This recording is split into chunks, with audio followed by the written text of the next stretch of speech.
big mainstays of the affiliate site. In this lesson, we're going to go over writing product reviews.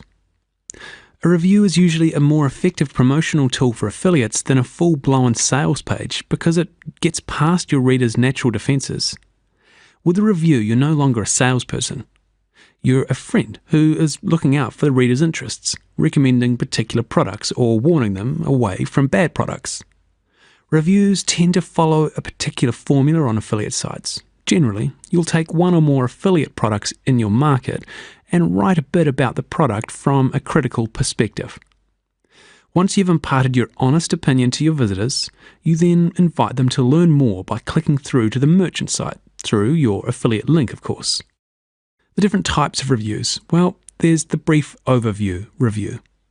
You'll see these types of reviews very often when you're looking at other affiliate sites.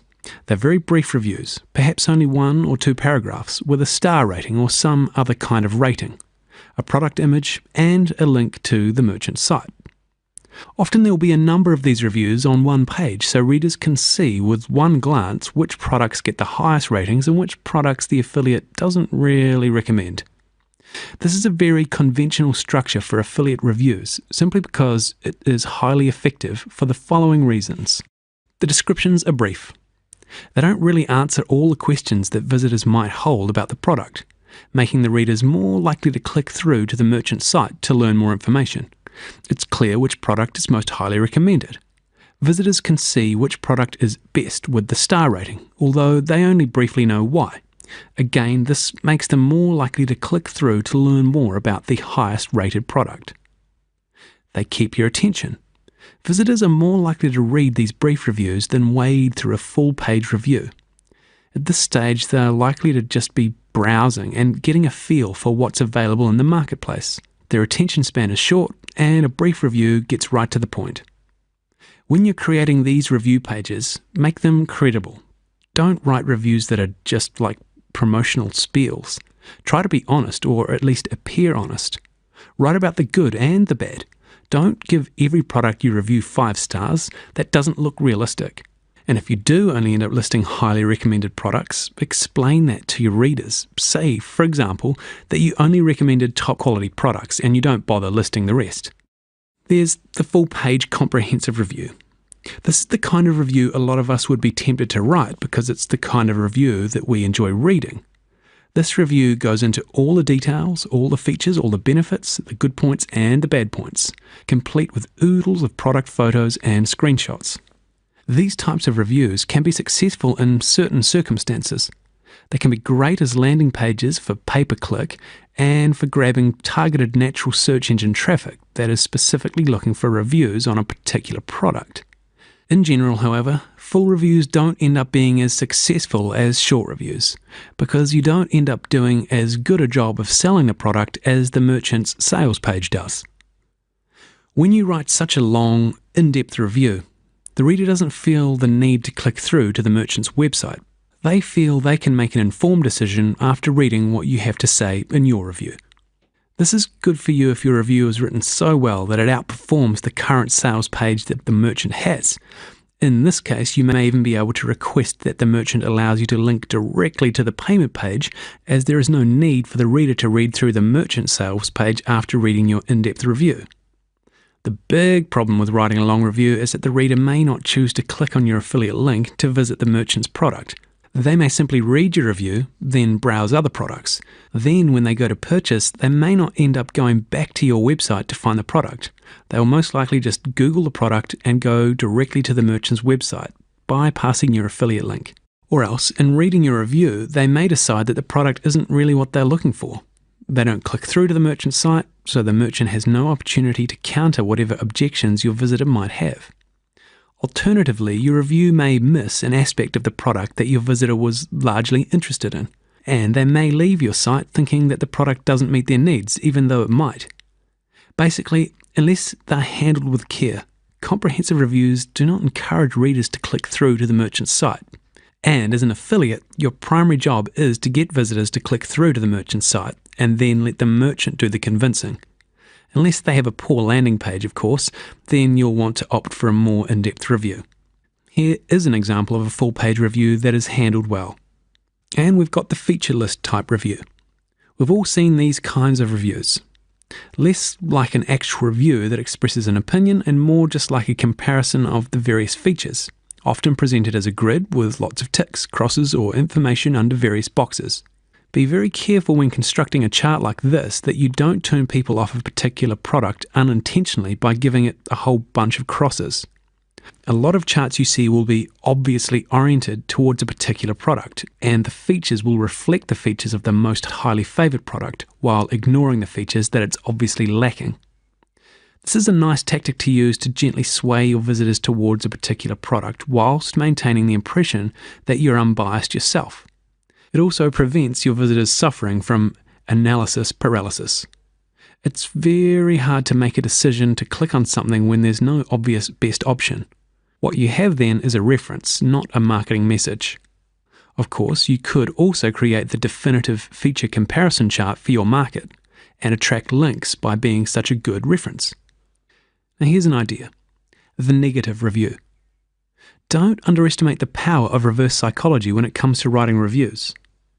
Often, negative reviews can do as well, if not better, than more enthusiastic reviews of a product. By negative, we don't mean that you should completely bag the product. This product is a complete waste of time and money, don't purchase it ever, although you may want to try that at some point. Be a bit craftier. People are always interested in negative reviews of products, and if you can gain their attention with a negative slant, and then turn it around slightly to show the product in a more positive light, then it can work quite well. As an example, we once posted a review on the Fillorama blog outlining why a Fillorama wouldn't be recommending a product that had recently been launched following a great deal of hype. Many affiliates had jumped on the promotion bandwagon and were promoting the life out of this new product, but there was a problem. None of the affiliates had actually seen the product. The merchant had refused to give out review copies of the product to super affiliates so that they could try it before they promoted it. This typically wouldn't be a problem for most experienced affiliates who would be well versed in the art of an educated bluff. But in this instance, we posted our review under the headline, "Why I Won't Be Promoting XX Product," then proceeded to talk about how he hadn't actually seen the product and therefore did not feel comfortable recommending it, particularly at that price that they were asking anyway. We talked about how it was possible the product could be quite good, particularly if it followed in the footsteps of another product the merchant had previously created. But we also said that if the product was like some of the other products from the same merchant, it could well be a terrible product. The article was made more effective by telling the reader that, in any case, if they did decide to purchase the product, they could do so through a Fillorama's affiliate link, and thereby earn themselves some juicy bonuses provided by us, just in case the product didn't measure up.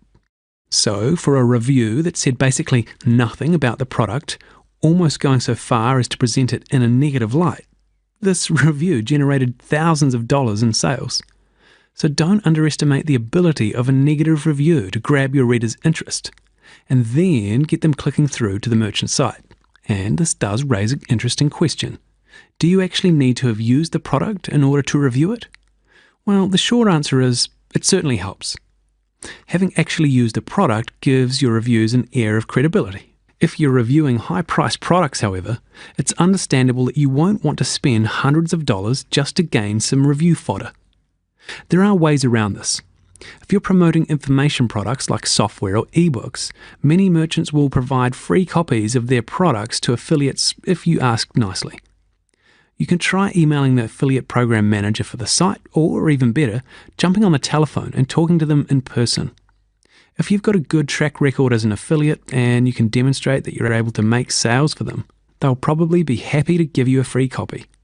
If this is your first experience as an affiliate, make sure your website is looking tidy and promising before you contact them. In this case, definitely consider using your wit and charm on the telephone. It shows you're serious, and it's much harder to refuse somebody on the phone. There are some merchants who won't provide free copies to affiliates no matter what their credentials are, so don't be too offended if you do get knocked back. If all this seems just too much hassle, you might try bluffing your way through a review, particularly if the review is just a short one. Remember that your goal is just to arouse enough curiosity in your visitors to get them clicking through to the merchant site.